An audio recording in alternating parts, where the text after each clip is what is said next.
Welcome back. Tuesday weekend. This is our last segment today on our topic of the pandemic, though I'm certain we are going to touch on this more in the future. So, where we go from here?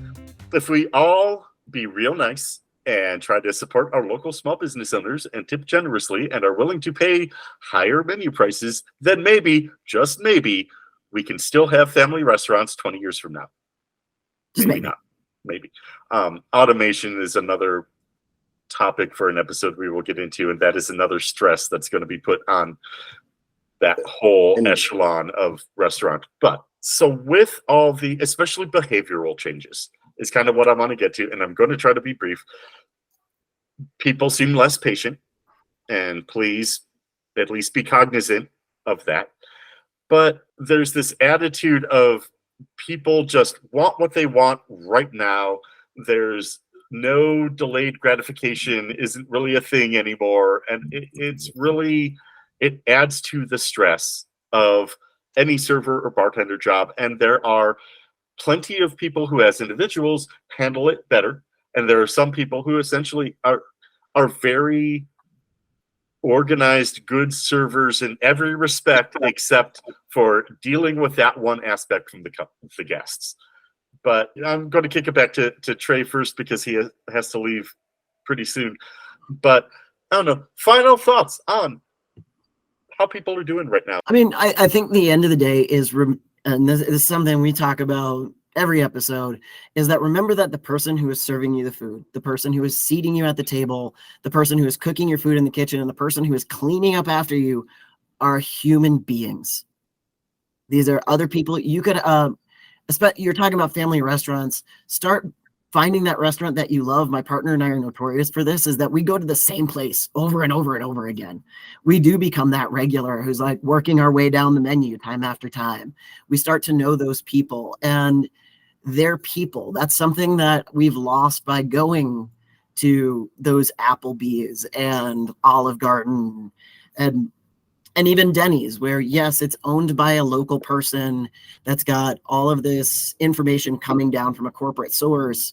But even if that's the restaurant you want to go to, keep supporting them. Tip your server well. Find the server that you love and get seated in their request them. Yeah, request them. Like, request a server. That makes them A, they know they're gonna have a good table, and B, the restaurant's like, hey, these people love this guy. They always order well. They always tip well. The management, everyone else notices that. Yeah, and that says so much to the manager about that server that they have people requesting them. That's the way to really pay that compliment. And if you would leave it in a Yelp review, say it to the manager before you leave. Yes. Even Absolutely. if you're not willing to say it to the server, find the manager, find the floor supervisor, whoever that is, and say, hey, I just had a terrible experience. Mm-hmm. And see what they come back with, as opposed to just hiding behind a computer screen and typing, I had a terrible experience and this was garbage. Right. Like, that doesn't by Dog 87. Sure. Yeah. I mean, I will also say, as managers, table touching beforehand, I that to me is the basic standard minimum. If you're a manager on the floor and you have a table sitting there for 45 minutes, that's plenty of time at some point for you to come by and say, how was the soup? But also, when they're in their entrees, that's how that guy with the sauce, that's how I prevented that potential future complaint to come in, is by me as the manager coming by and saying, how is everything here? Because it's just part of the job. Yeah. And then the other part with Yelp reviews and talking to the manager first, absolutely, that's, well, two things for that. If you don't tell me, I can't do anything about it. If you tell me, that at least leaves me the option to try to figure out something to appease you. But then also, if you do have that great experience as a manager, as a chef, we hear every complaint. It is refreshing. It is really, it stands out when you pull me to the side and say, this server was fantastic. This food was above my expectations. And absolutely, I will go back to the kitchen. Hey, you know what? If you can write a comment card, that's great. If you send an email, that's great. Go onto the social media, be positive, especially for those small local businesses that get just those irate people who will tear them down over nothing. It is a good thing for you to do to counteract that by being overly positive. So yeah, spread the joy. I still deal with a lot of people who still think that a virus was political. I'll just put it that way. Yep. Especially when they come out here. I have people who sit down and tell me that the state I live in is horrible, which I'm thick-skinned about that, being from Utah. Right.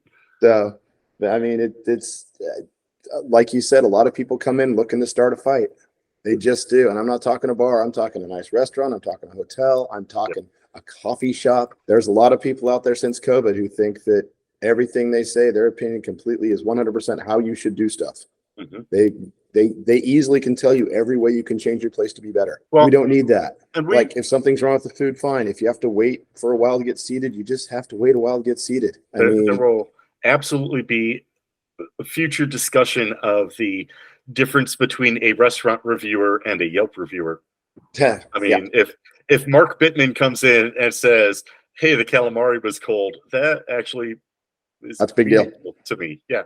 But yeah, I mean, like you said, people, they're honestly more needy. They don't order well. It's like, can I get you anything you want? I now have to literally, like we talked about in the last episode, everything should be on the menu. Everything's already on the menu. I ask people if you have a food allergy. I have to ask them that now instead of waiting for them to tell me, because half the time they won't tell me till they take 2 bites of their food and say, "Oh, I'm allergic to tomatoes." And I'm like, I'll go get an EpiPen. This will be great for lasagna. Yeah.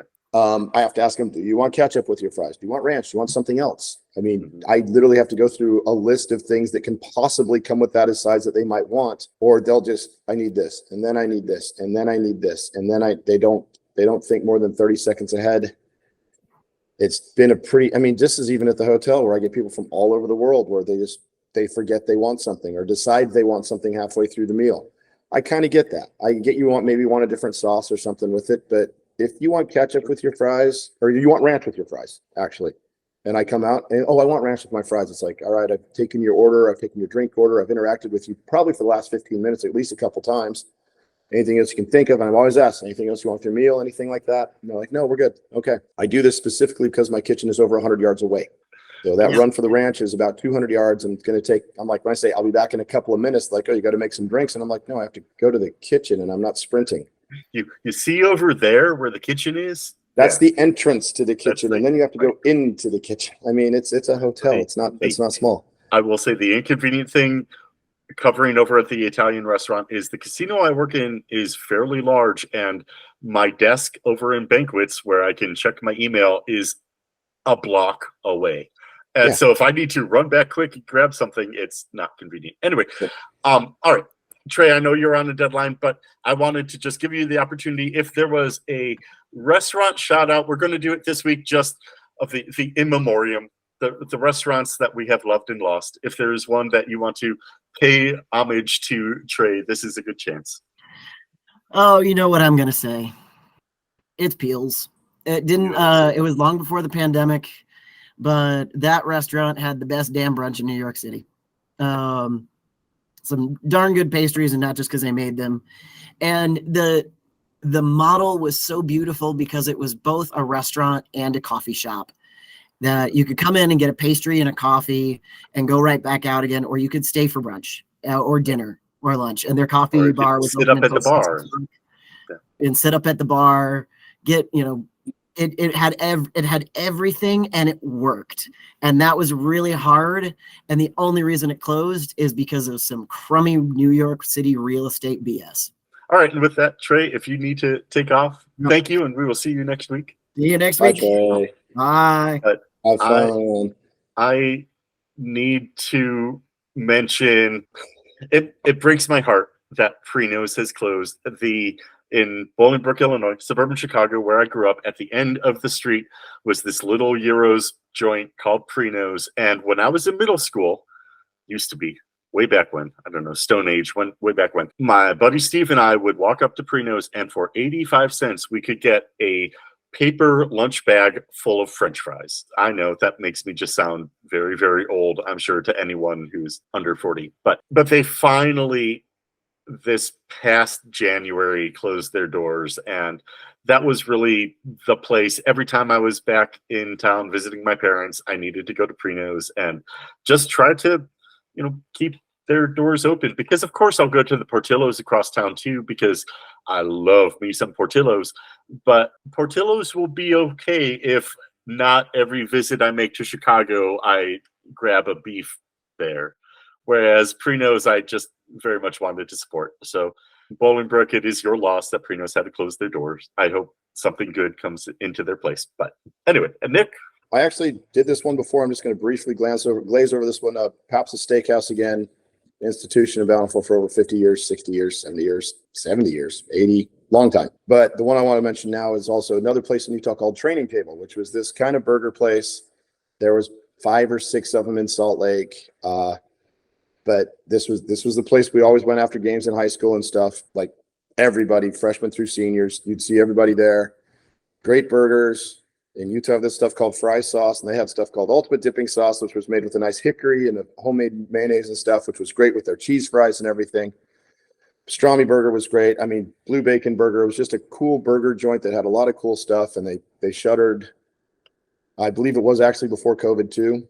But that place, I mean, when I go back home to visit, I would always want to stop in and just grab a burger or maybe some cheese fries and a shake just to kind of relive the glory days, but look around. And I mean, half the people I went to high school with worked at one or another at a certain point in time. It was just a fun, cool place to go to, and kind of missed the place. Food was great, and it wasn't, too pricey.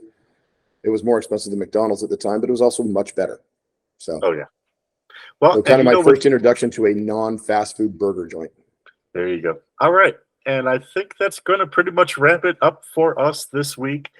Thank you for sticking with us. If you like what we're doing, please be sure to share us with your friends. We have lots that we want to talk about, and doing all the YouTube interactions really helps keep us around. And, I want to do this for a while. I've got a growing list of episode topics, and of course, comments from you are going to make that list grow even longer. But anyway, thank you again. Enjoy the rest of your Tuesday. We will see you next week.